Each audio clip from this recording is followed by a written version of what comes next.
오늘 우리에게 주시는 하나님의 말씀은 구약 말씀 가운데 느헤미야서 4장이 되겠습니다. 4장 21절부터 5장 13절까지 우리 함께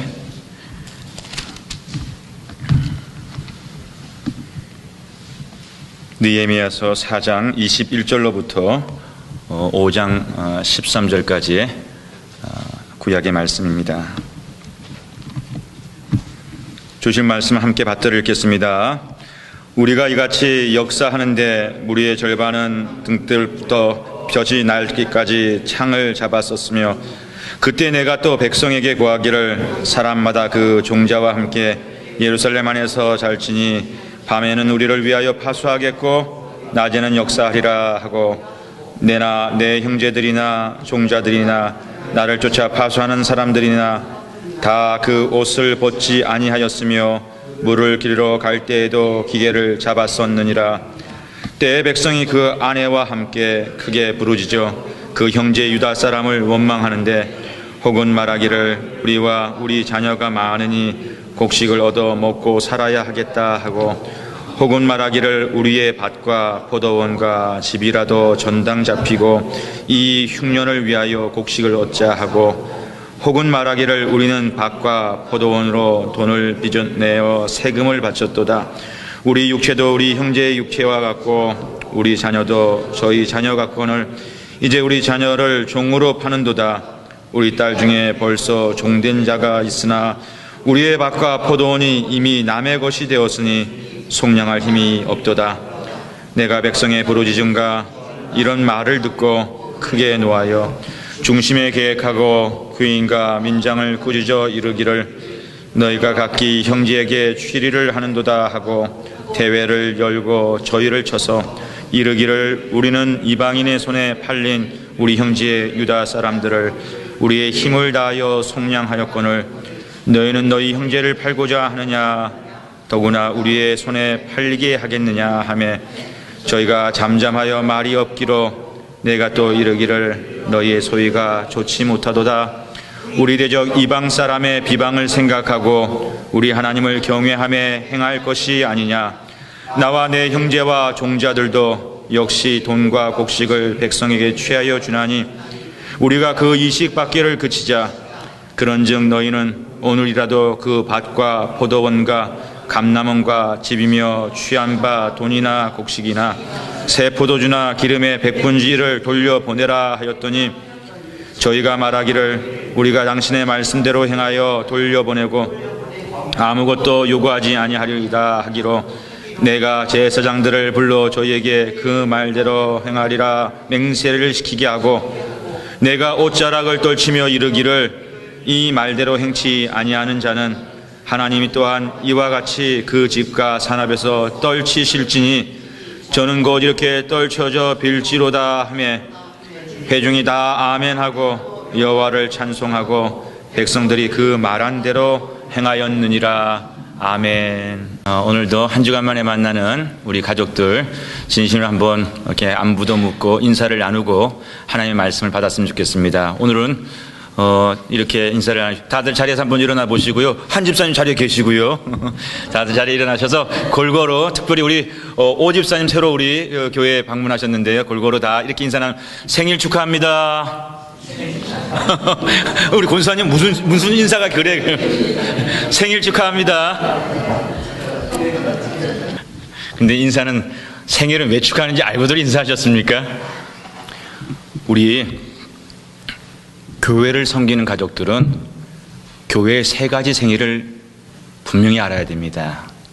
첫 번째, 미국 교회고 한국 교회고 아프리카 교회고 유럽 교회고 모든 하나님의 교회가 오순절 역사를 통해서 이 지구상에 태어났기 때문에 모든 지구상의 교회들은 성령 강림 주일날 생일을 축하해야 됩니다. 예수 그리스도의 약속의 열매로 그날 하나님께서 이 지구상에 기도 크라이스트 처치라고 하는 것을 세워주셨기 때문에, 그리고 모든 지교회마다 지교회에 창립해서 세워진 아무 교회는 몇 월 달 몇 월 며칠, 우리 씨뿌린 교회는 지난 9월에 이렇게 세워지는 교회마다 로컬 처치들, 지교회들의 생일이 있기 때문에 그날이 또 교회 생일 잔치가 되는 거고요.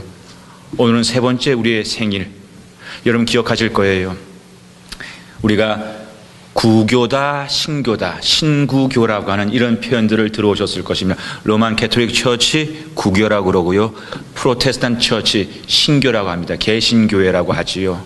근데 이 개신교회라고 하는 이 이름의 교회가 태동하게 된 태어난 날이 바로 오늘 우리가 기억하고 기념하는 종교개혁 기념일, 종교개혁 기념주일이기 때문에 우리는 이렇게 개신교회의 일원으로서 이날 또 종교개혁자를 통해 하나님께서 새 일을 하셨음을 기억하는 생일, 그렇기 때문에 지구상의 모든 개신교회는요 3번의 생일 잔치가 있다는 거, 생일을 축하하는 일이 있다는 거 아시고 인사들 하셨습니까?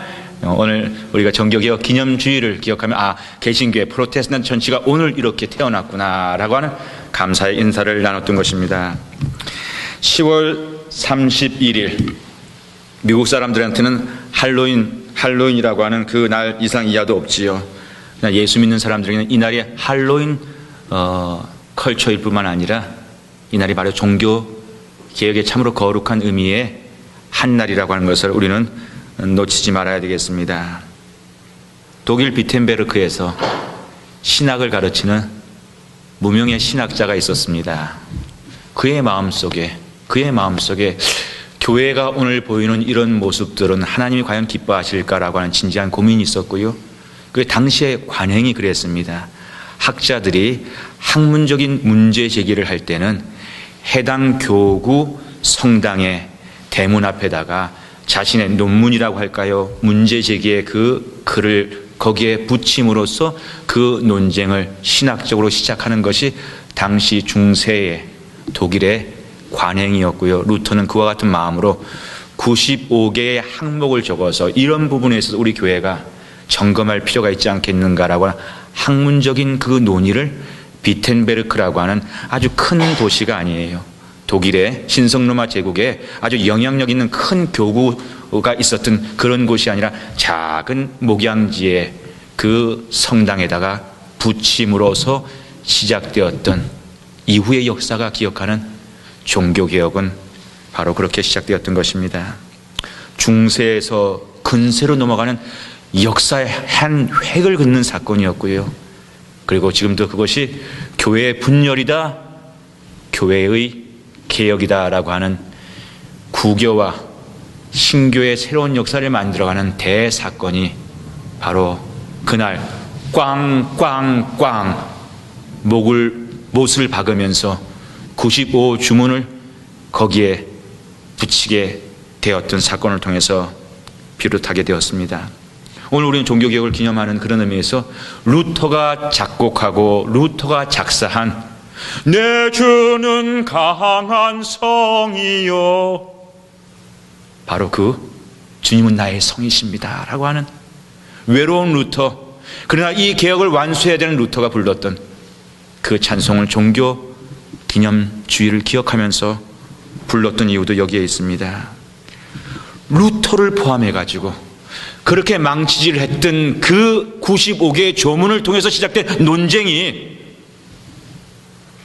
역사를 바꾸는 종교개혁이 되리라고는 아무도 몰랐습니다. 실제로요, 루터는 구교를 떠날 생각이 없이 그 일을 시작했고요. 캐톨릭 교회의 신학자였고 캐톨릭 교회의 수사로서 그의 최선을 다한다 생각했지, 그 일이 자기가 이후에 루터교라고 하죠, 개신교라고 하죠, 그 개신교를 만드는 그 일이 될 거라고는 꿈에도 생각하지 못했습니다. 역사를 바꾸기에는 루터는 너무나도 무명의 인사였고요, 역사를 바꾸기에 루터는 너무나도 소수의 사람이었기 때문입니다. 오늘도 로마 교회가 얼마나 강력한 힘을 가지고 있습니까? 전 세계에 대사를 보낼 만큼 그렇게 강력한 교회와 강력한 세상의 질서를 한 신학자가 어찌 바꿀 수 있다고 감히 생각할 수 있었겠습니까? 루터에 비해서 세상은 강했고요, 루터에 비해서 교회는 너무나도 높은 철옹성과 같은 강력한 세계였음에 분명합니다. 그런데 여러분, 분명히 우리가 알고 있는 역사는요, 루터도 예측하지 못했던 우리가 지금 알고 있는 일어난 역사는요, 종교개혁은 이렇게 무명의 신학자에 의해서 비텐베르크라고 하는 정말 무명의 적은 도시에서 불같이 일어났다는 거예요. 전혀 뜻밖에도 말입니다. 누구의 예상을 뛰어넘는 뜻밖에도 말입니다. 페르시아 궁전의 고위 관료였던 유대계 혈통의 느헤미야를 통해서 페르시아에서 예루살렘까지 얼마나, 당시 요즘도 멀지만 당시 얼마나 먼 거리였겠습니까?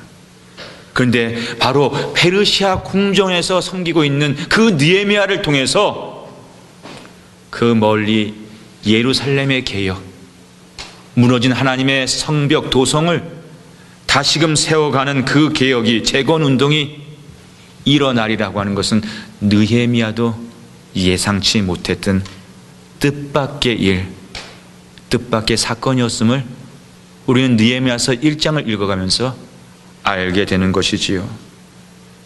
느헤미야에게도 느헤미야를 정말로 적대하던 도비야와 산발랏이라고 하는 이스라엘의 원수들도 이런 상황은 결코 예상하지 못했습니다.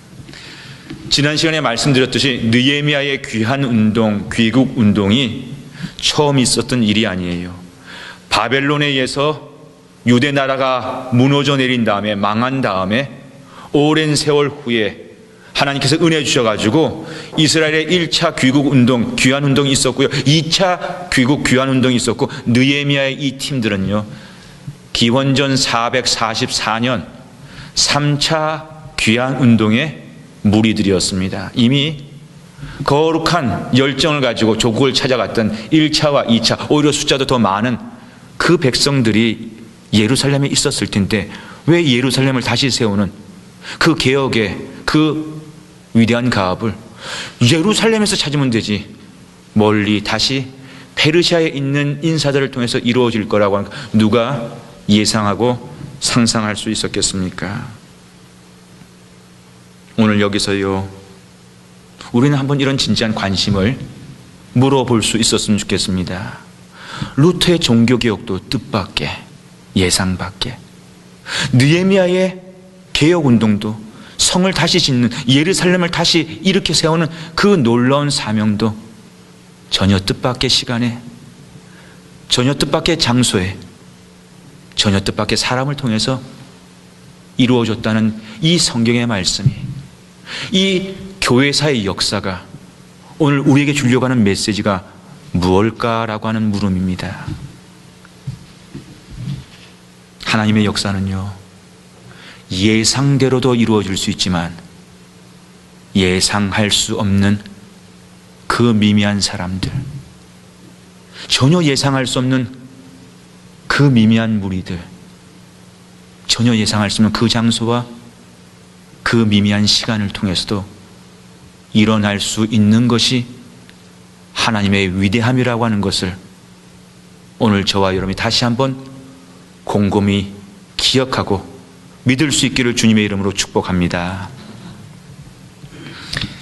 여러분, 무명의 루터에 의해서 거듭 말씀드리지만은 시작된 그 적은 불씨, 교회가 이렇게 변화되어야 되지 않겠습니까? 오늘날에는 개혁인데 그 당시는 그것이 여러 가지 의미에서 비춰졌겠죠. 그 적은 불씨, 그 적은 목소리가 종교개혁을 이룰 수 있다는 것, 당시 세상 누구도 믿지 못했습니다. 당시 세상은 어떻게 예상했는지, 루터가 저러다가 죽지, 어떻게 로마 교회를 거스리고 신성 로마 제국을 거스린단 말, 루터가 저러다가 그 이전의 후수처럼 종교재판에 처단당해서 희생의 제물이 될 것이라고 하는 게 당시 세상의 믿음이었고 이해였다는 거 여러분 아십니까? 중세교회를 어떻게 한 사람의 목소리가 이깁니까? 결국 실패로 돌아갈 걸 생각했고요. 세상은 느헤미야도 그렇습니다. 비록 루터와 달리 느헤미야의 그 개혁의 시작은요, 페르시아 황제의 지지를 받으면서 굉장히 출발은 좋았지만 결국 그 과정은 루터만큼이나 힘들었거든요. 전쟁의 소식이, 사마리아 사람들, 아람 민족들, 아라비아 사람들이 전쟁을 일으켜서 이스라엘을 다시금 이렇게 무너뜨리게 하려고 한다는 그 소식 앞에서 그렇게 한마음이 되어서 하나님의 성을 짓겠다라고 하는, 하나님 앞에 큰 일을 감당해 보겠다는 그 이스라엘 백성들이요, 그 전쟁의 소식 앞에서, 위협 앞에서 그대로 다 배신하면서 무너져 버리지 않았습니까? 어려웠던 일이었어요. 그런데 정말 느헤미야와 그를 따르는 팔로우 유대 백성들이 훌륭하기는 훌륭했었습니다. 그의 마음이 무너져 내려지면 다시 온 회중들을 한 마음으로 묶어가서 그렇게 포기할 뻔했다가, 지난 4장에 포기할 뻔한 장면은 지난 주일에 우리가 보았지요. 오늘 말씀 보니까 다시 추스렸습니다. 여러분들이 21절로부터 4장 21절로부터 23절의 말씀을 보게 되면은 이 사람들이 어떻게 위기를 잘 넘기고 있는지를 소개해 주고 있습니다. 일만 해도 힘든 일인데요, 일을 하면서 옆에 늘 창을 붙잡고 일을 했다라고 소개를 하고 있어요. 언제든지 전쟁이 일어날 수 있기 때문에 일만 집중해서 할 수 없었고요, 일하면서 전쟁을 대비할 만큼 위기감 속에서 일을 했다는 말씀이죠. 낮과 반도 없이 일을 했습니다. 2교대로다가 그저 잠깐 눈 붙이고 다시 일하고, 잠깐 눈 붙이고 다시 경계 쓰고, 잠깐 눈 붙이면 또 군사적인 준비하고, 잠깐 눈 붙이고는 공사하고, 낮과 밤이 없이 일했다라고 성경이 소개하고 있고요. 옷도 제대로 벗지 못하고, 비상대기조 군화 벗지 못하고 자기 하지 않습니까? 오늘 보니까는요, 옷도 제대로 벗지 못하면, 물도 편안하게 마시지 못하면 그렇게 경계함 속에서 최선을 다해 하나님의 사명을 감당하려고 이 백성들과 그들의 지도자 느헤미야가 위기 속에서도 쓰러지지 않고 최선을 다해 가고 있음을 오늘 4장 21절부터 23절의 말씀이 소개를 해주고 있는 것을 보게 됩니다. 그런데 여러분, 참 그런 일이 있어요. 겉으로 볼 때는 문제를 잘 수습해 가는 것 같고요, 겉으로 볼 때는 다들 열심인 것 같은데, 겉으로 보는 것만이 전부가 아닐 때가 있는 모양입니다. 저 사람이 그런 생각을 했어? 아니, 이렇게 좋은데 그 속에 이런 어려움이 잠재되어 있었단 말이야 라고 하는 그런 일이 5장을 넘어가니까 일어나네요. 앞에 어려움은 이스라엘 민족과 이스라엘을 적대하는 외부의 민족들 사이의 갈등, 그 갈등이 이스라엘 백성들의 마음을 어렵게 한 것이라면요, 오늘 5장 보니까 같이 손에 손잡고 같이 협력하는 줄 알았는데, 유대 민족과 유대 민족 안에도 불평과 불만이 잠재되어져 있었고, 5장에 마침내 그 불평 불만이 터져 나올 수밖에 없었다는 얘기를 오늘 성경이 우리에게 하고 있는 것입니다.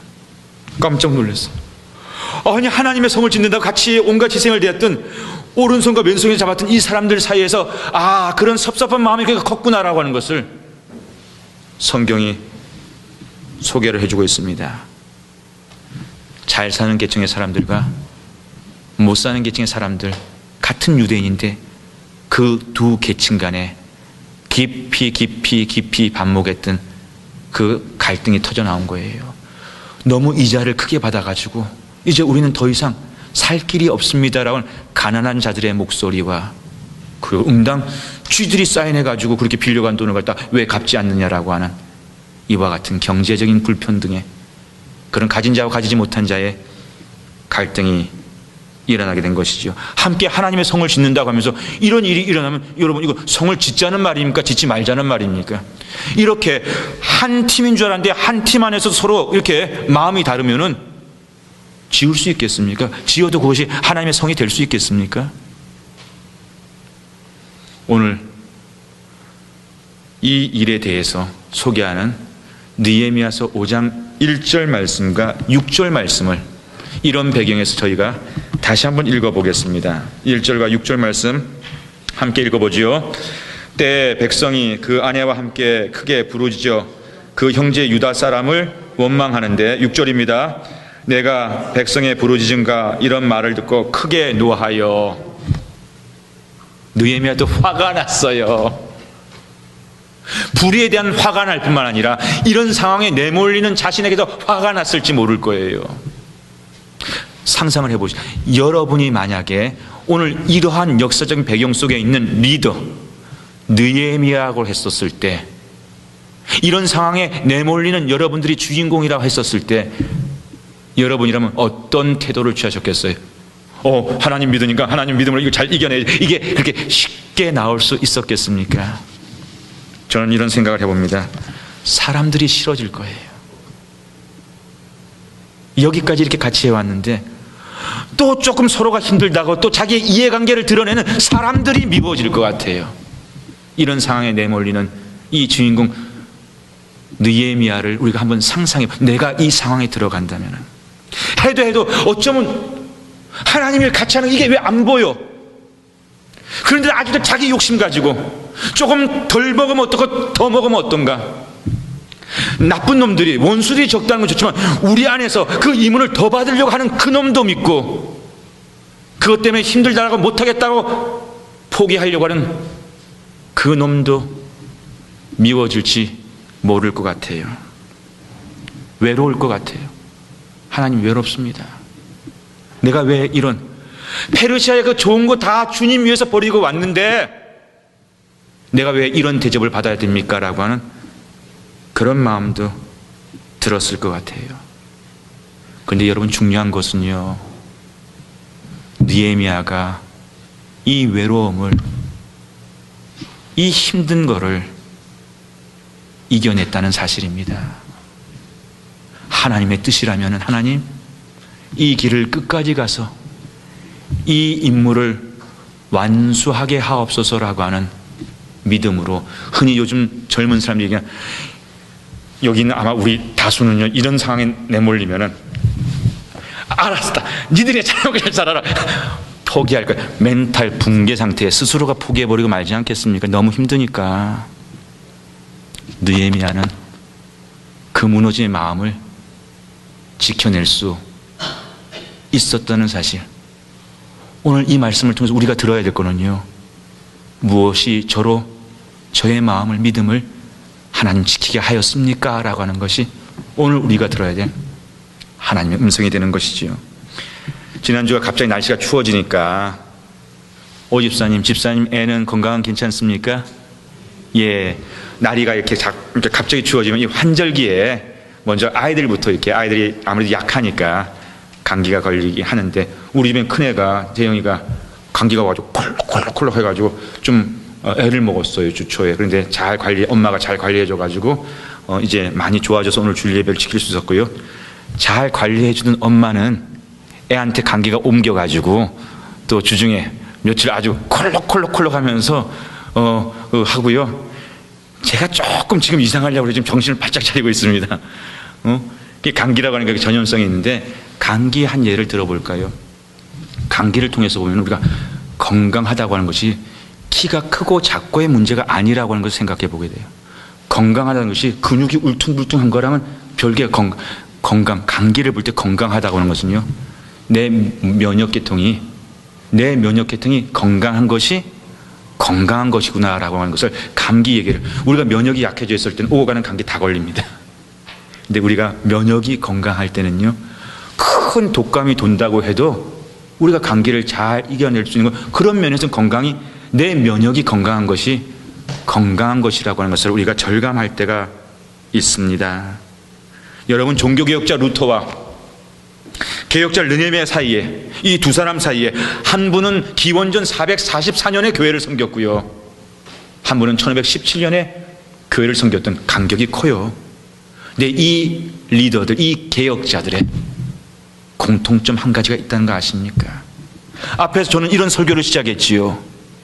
루터의 개혁이나 느헤미야의 개혁이 전혀 뜻밖의 사건이었다고. 누구도 예상치 못할 방법의 뜻밖의 사건이었다. 저 미미한 목소리를 통해서, 저 미미한 리더를 통해서, 저 미미한 교회를 통해서 그런 일이 일어날까 싶은 그와 같은 역사였다고. 그런데 이 두 미미한 역사 속에서의 주인공, 그러나 하나님의 위대한 과업을 만들어냈던 이 두 리더들의 공통점이 뭔지 아십니까? 우리 궁금해야 되고요. 왜 이걸 제가 묻는지 아십니까? 호감입니까? 우리 미미한 씨 뿌리는 사람들이 하나님의 새 일을, 새 역사를 이루어갈지 혹 아십니까요? 이럴 때는 아멘이 나와야 되는 겁니다요. 그 한 가지 분명한 공통점이요, 위기 관리 능력이 탁월했다는 것입니다. Crisis Management. 우리 인생에서 그 위기, 나도 예상치 못하는 시간에 맞이하게 된 그 위기, 그러나 우리가 예수를 잘 믿어도 피할 수 없다고 한다면은 우리 믿는 사람들이 해야 될 일이 뭔지 아십니까? 하나님, 위기가 안 오게, 위기가 안 오게. 이거는 들을 수 없는 기도일 수 있어요. 하나님, 위기가 와도 하나님과 함께 이겨내게 하시고요, 그것을 이김으로 하나님께 영광 돌릴 수 있도록 축복해 주옵소서 라고 하는 것이 우리의 기도요, 믿음의 여정이 되어야 된다는 것이지요.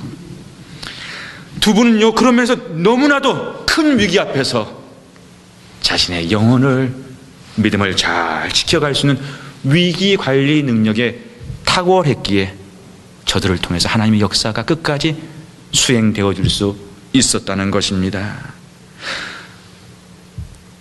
스트레스가 얼마나 컸겠습니까? 어려움이 얼마나 힘들었겠습니까? 압력이 저들의 어깨 위에 두려워졌던 그것이 얼마나 무거웠겠습니까? 실제로 루터는 몇 번이나 재판에 해부되어서 형장의 이슬로 갈 뻔했던 그런 위기를 얼마나 겪었는지 모르고요, 느헤미야도 마찬가지로 민족 전체가 무너져 내릴 뻔하는 그런 위기를, 그 스트레스, 리더의 스트레스가 얼마나 컸겠습니까? 여호수아가 모세 뒤에 있는다고, 모세 뒤에 못 있겠다고 했던 그 스트레스가 뭐예요? 앞에 그 위대한 인물의 그 역할을 내가 어찌 감당하겠습니까? 라고 하는 것이 여호수아의 스트레스 아니었습니까? 멘붕 상태에서 쓰러져 내릴 뻔했던 느헤미야에게 이런 5장의 어려움은요, 이미 4장에도 있었던 것처럼 첫 번째가 아니었고요, 더 중요한 건 여러분, 오늘 우리는 5장 말씀을 봤는데 5장 이후에도 느헤미야가 이걸 잘 이겨냅니다. 이겨낸 이후에도 느헤미야에게 이런 어려움은 그 뒤에도 계속 와요. 이기고 나서 이 어려움 그 뒤에도 계속 옵니다. 이 사람이 자기 일 하겠다는 게 아니라 하나님 하겠다는, 하나님의 성을 쌓겠다는 이 사람에게요, 이 팀에게, 이 드림팀에게도 계속 위기가 왔다는 것입니다. 그렇다면 우리가 뭘 해야 됩니까? 크라이스트 매니지먼트를 잘할 수 있는 그 은혜를 붙잡고 그 역량을 키워가야 되는 거예요. 감기에 강할 수 있는 것은요, 근육이 단단하고 뭐 키가 크고가 아니라 제가 말씀드리지 않습니까? 면역계통이 강해야 되는 거예요.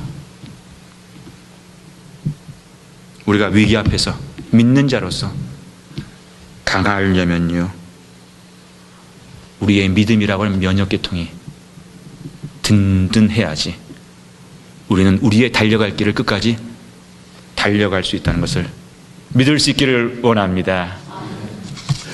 창조주 하나님이 지으신 자연 세계에는요, 하나님의 계시를, 하나님의 지혜의 말씀을 가득 담고 있다는 것을 우리는 느끼게 됩니다. 오늘 환경론자들도 자연에 대한, 지구 환경에 대한 많은 얘기들을 하고 있어요.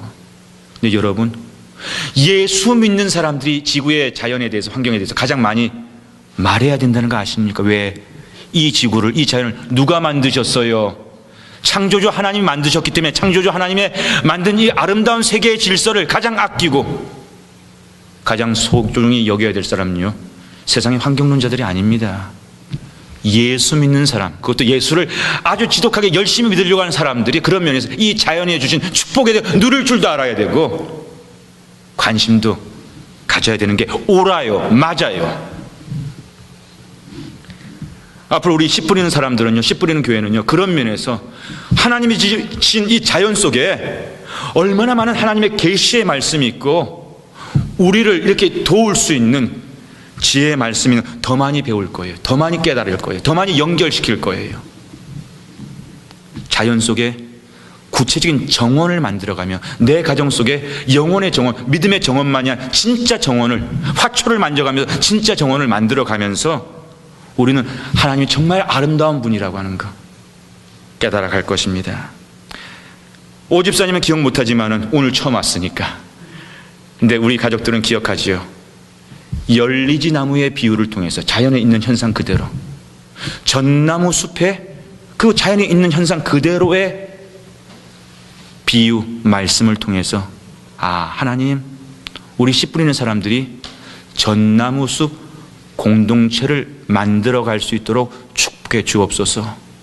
전나무가 어떻게 전나무의 그 곳곳함을 지키면서 그러면서도 또 군집을 이루어서 그 뜻을 이루어 갈 수 있는가라고 하는 그 자연현상 속에 있는 하나님의 계시의 말씀을 우리가 지향하는 우리의 비전 속에 함축시켜가지고 포함시켜가지고 나갈 수 있었던 그 귀한 메시지를 기억하실 것입니다. 무너진 에덴 정원을, 그 아름다웠던 하나님이 갖고 오셨던 그 에덴 정원을 다시 세워야지요. 우리가 다시 만들어야지요. 약속의 말씀을 붙잡고 해내야지요. 그 믿음의 정원을 만들어가는 저와 여러분, 그렇다면요, 보이지 않는 스피리추얼 정원, 믿음의 정원을 만들 줄 아는 사람은 실제 보이는 내추럴한 정원도 만들 수 있는 능력이 분명히 따라와야 된다고 생각합니다. 왜? 이 두 정원을 만들고 갖고 가는 모습 속에는요, 유사한 것들이, 인과관계에 유사한 것들이 참으로 많을 수 있기 때문입니다.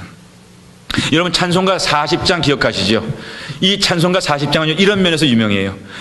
야외 예배 나가면 꼭 이 찬송 부르면서 야외 예배 때 꼭 1년에 야외 예배 나갈 때만 부르는 그 특별한 찬송이 있고, 주 하나님 지으신 모든 세계 내 마음속에 그리워 볼 때 하늘의 별 울려 퍼지는 내 성 주님의 곳, 이럴 땐 따라 하는 거예요.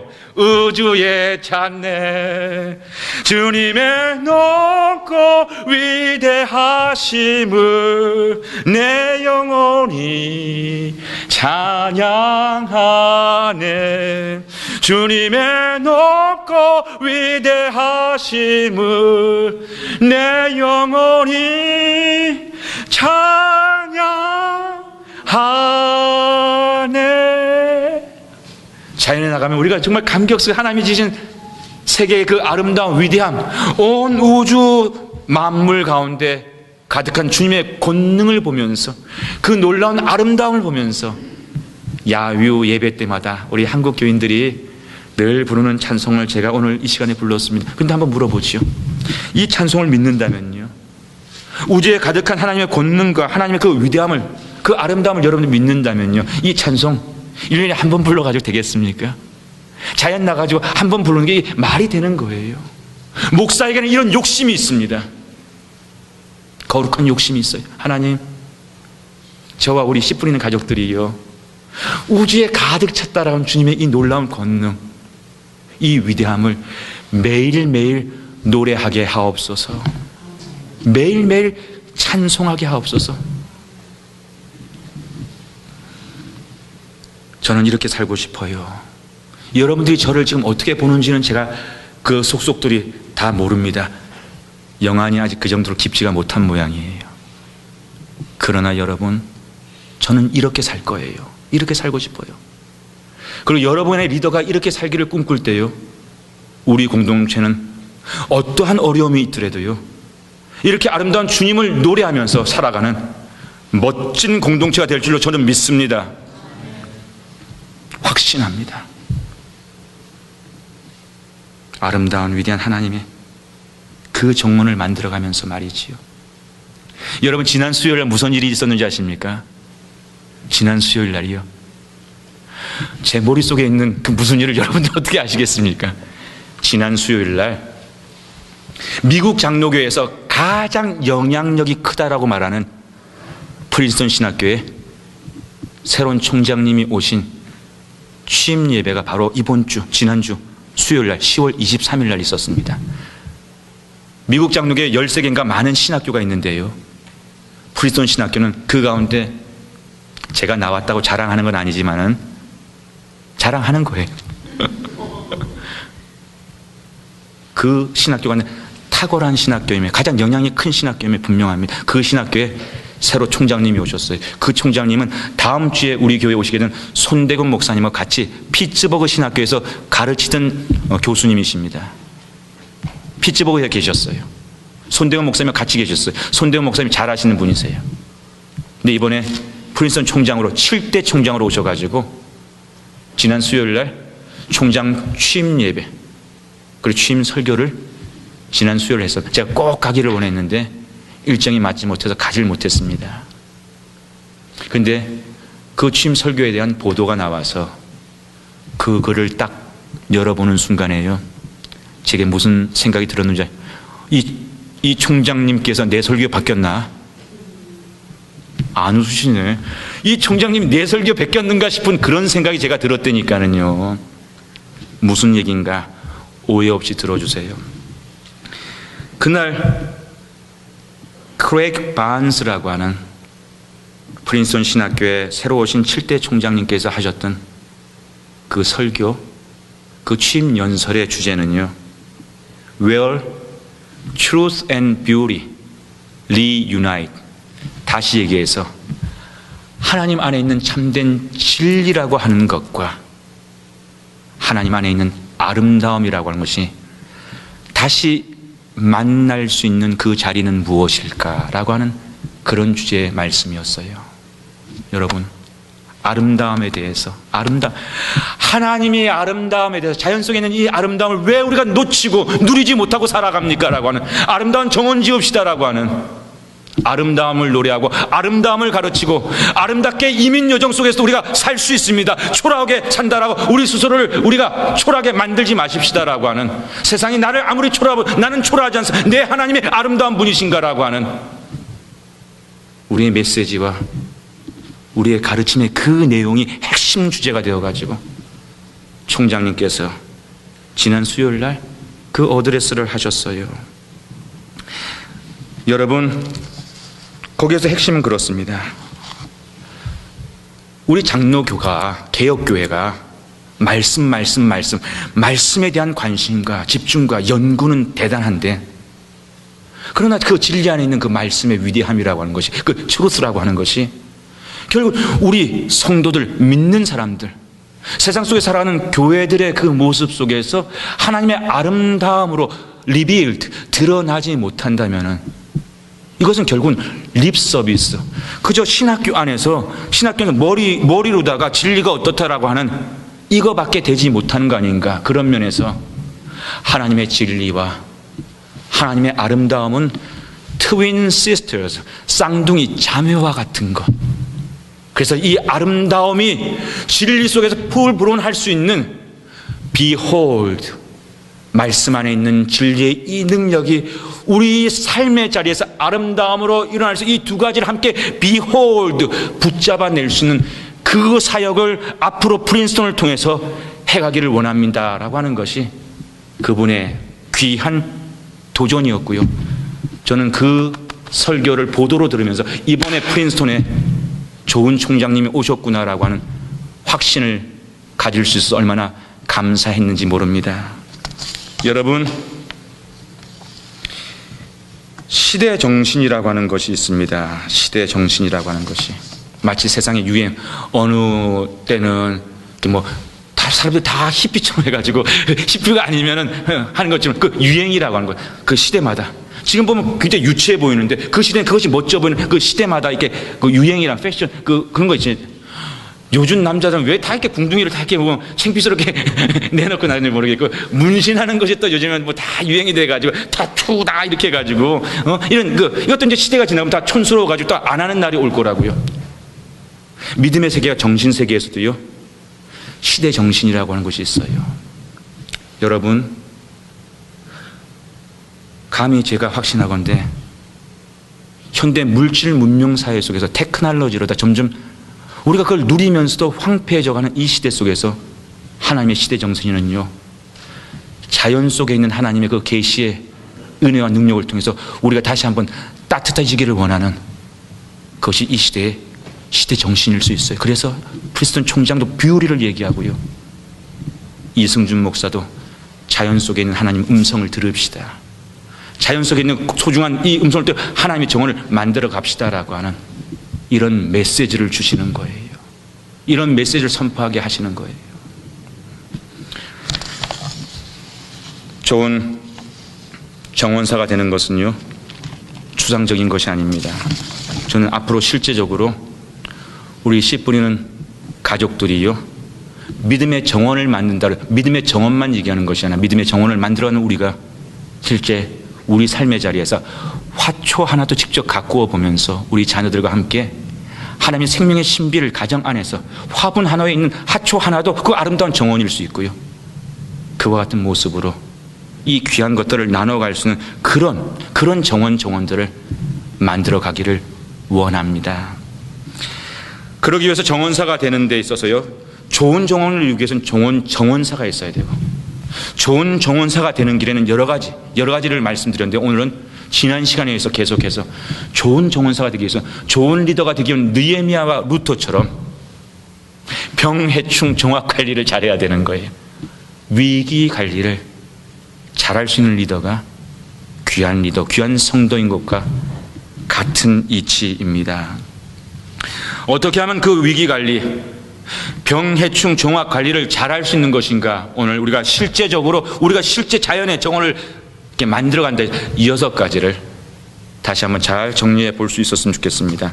첫 번째, 정원을 잘 만들어 가는데 정원을 이렇게 흐트러뜨리는 병해충의 위기, 바이러스의 위기, 우리 인생에 우리를 믿음에서 잠깐만 실족하게 하는 그런 위기는 언제나 찾아올 수 있다고 말씀드렸잖아요. 어떻게 그것을 지켜갈 수 있는가? 어떻게 우리의 정원이 훼손되지 않고 계속 아름다움을 지켜갈 수 있게 하는가? 첫 번째는요, 모니터링을 잘해야 되는 거예요. 잘 관찰할 때 우리 정원이요, 병해충으로부터 위협을 당하지 않을 수 있는 그 찬스가 높아진다는 사실입니다. 부부간에도 자신들의 삶이 너무 바빠가지고 아내가 남편의 얼굴을 잘 관찰하지 못할 때 한 번씩 푹푹 무슨 일이 일어나죠. 나름대로는 열심히 했는데요, 서로의 표정을 자세히 읽어내지 못했기 때문입니다. 자녀들도 마찬가지고요. 여러분, 실제 그렇습니다. 엄마 아버지는 아이를 위해서 최선을 다했는데, 경제적인 희생까지 최선을 다했는데요, 그리고 그 자녀가 정말 잘 됐습니다. 잘 됐는데 나중에 그 자녀가 그런 얘기를 하지요. 나는 행복하지 못했다고. 내가 하고 싶은 것을 하지 못했기 때문에. 훌륭한 무엇이 되고 이름을 내는데도요, 그 본인은 나는 행복하지 못했다라고 하는 그런 얘기를 하는 경우가 많이, 부모가 자녀의 것을 잘 관찰하지 못했던 것이지요. 그런 면에서 우리가 신앙생활 하면서요, 이렇게 우리가 아름다운 정원을 만들어가는 데서는 잘 관찰하는 것이 굉장히 중요한 믿음생활, 우리가 병들지 않고 위기를 잘 이길 수 있는 중요한 돈 안 드는 방법이라니까요.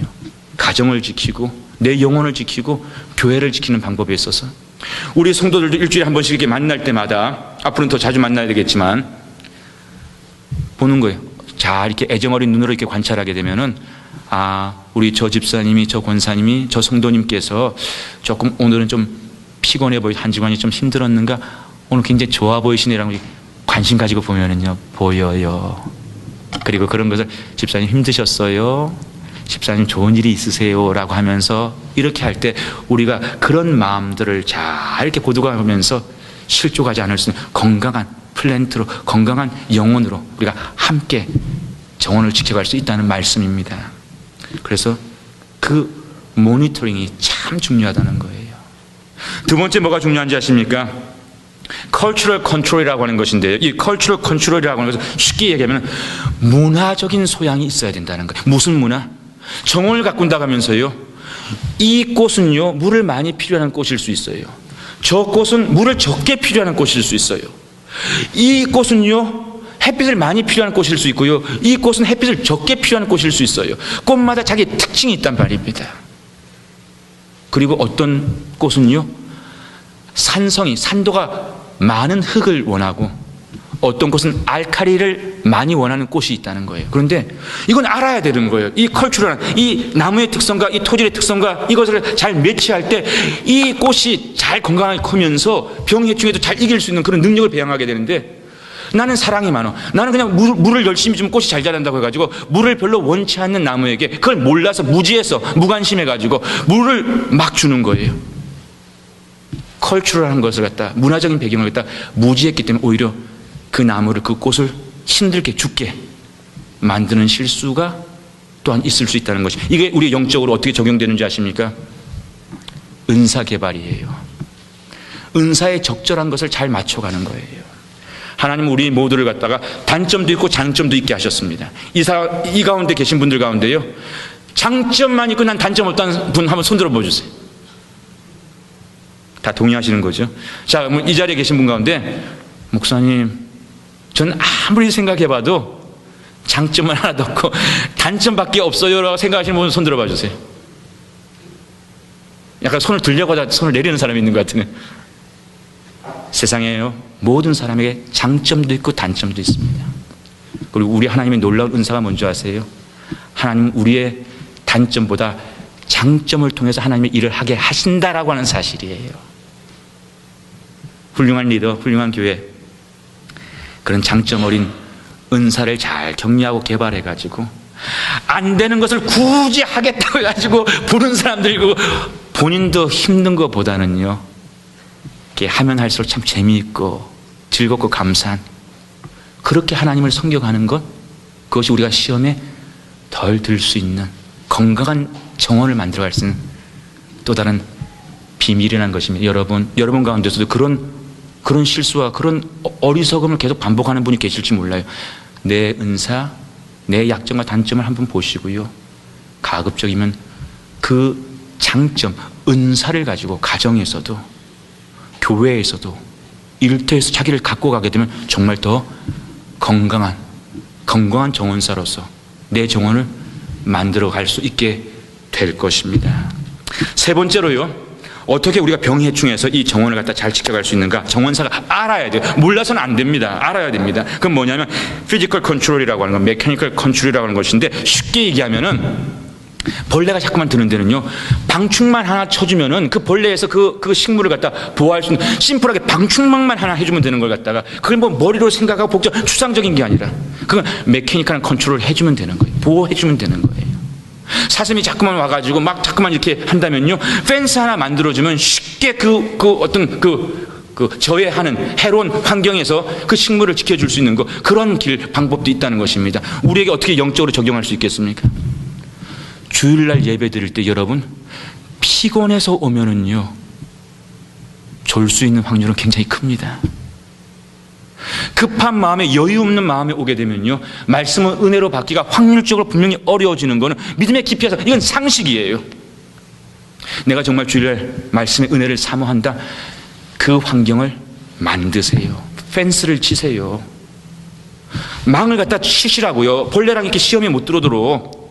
토요일날 충분히 쉬셔야 되고, 주일날 예배 이후에 급한 것을 가급적 만들지 않아 보세요. 그러면요, 저에게도 목사님 은혜가 막 쏟아지네요 라고 하는 그런 놀라운 선물을 받을 수도 있는 거예요. 그것이 우리가 더 은혜스럽게 건강하게 신앙생활을 할 수 있는 그와 같은 크라이스트 매니지먼트, 병해충을 매니지할 수 있는 그와 같은 길이라는 사실입니다. 정원사는 이런 걸 알아야 돼요.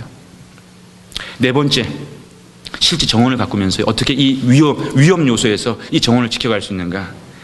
바이올로지컬 컨트롤이라고 하는 것이 있습니다. 다시 얘기해요. 이거는 천적과 같은 생물을 통해서요, 병해충을 스스로 이 천적과 같은 생물들이 지켜낼 수 있도록 하는 그런 방법이에요. 우리 예수 믿는 사람들 영적으로 어떻게 적용할 수 있는지 아십니까? 이 방법도 좋은 방법 같아요. 한번 이렇게 물어보세요. 사탄 마귀가 내가 믿음 생활 열심히 하려고 하는 거 뭘 가장 싫어할까?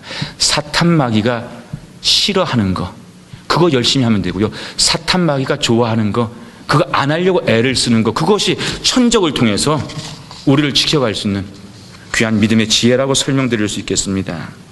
다섯 번째로 정원 관리를 이 병해충에서 잘 지켜갈 수 있는 방법이 뭔지 아십니까? Resistant Plant Varieties라고 해가지고요, 아무리 좋은 식물도요, 실제로 그런 일이 미국에서 있다고 합니다.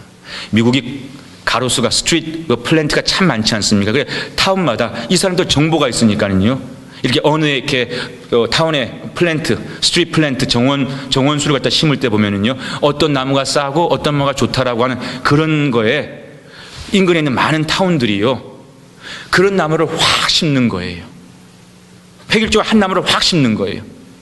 그런데 그렇게 동일한 나무를 확 심었다가 어느 해에 병해충이 오게 되면요, 그렇게 한 나물로 동일하게 다 이렇게 스트리트 만들었던 그 동네들은요, 일순간에 병해충에 다 무너져가는 그런 어려움이 일어난다. 그래서 나무를 심거나 플랜트 할 때는요, 동일한 것으로 다 하는 것이 아니라 교차, 이렇게 여러 수종을 같이 심는 것이 정원을 건강하게 만든다는 것입니다.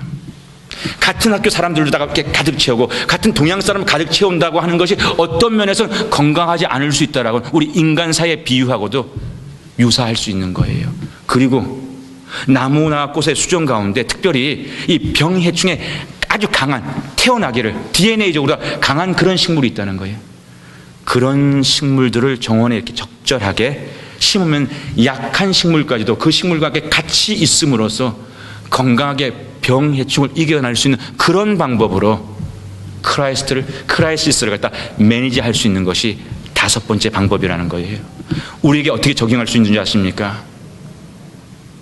교회 직분자들이, 교회 리더들이요, 면역성에 강한, 병해충에 강한 그런 리더로서 자리를 지켜주는 거예요. 그럴 때 믿음의 연주가 약하고 그러면서 어린 신앙으로 시작하는 분들이 그런 리더들의 돌봄을 통해 가지고요, 이런저런 시험 앞에서 잘 지켜가면서 함께 건강한 공동체로서 지켜갈 수 있는 것이 자연의 법칙하고 크게 다르지 않다.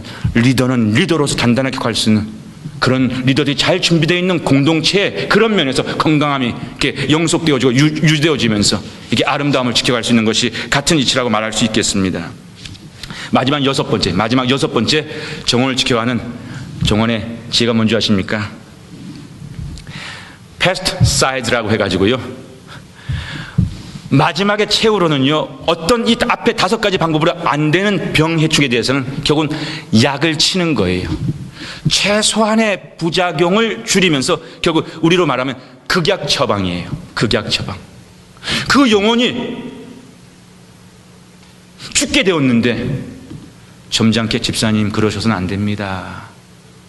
점잖을 수 있나요? 그 영혼이 죽게 되었다면 집사님 무슨 그렇게 당신 영혼이 죽어요 라고 하면서 그렇게 건져내고 지켜줘야 되는 그 같은 약을 쳐야 되는 그 같은 극약 처방의 방법도 정원을 병해충에서 지켜가는 레스트 리조트, 마지막에 한 방법이 될 수 있다는 것이 바로 이 처방의 길이었던 것입니다.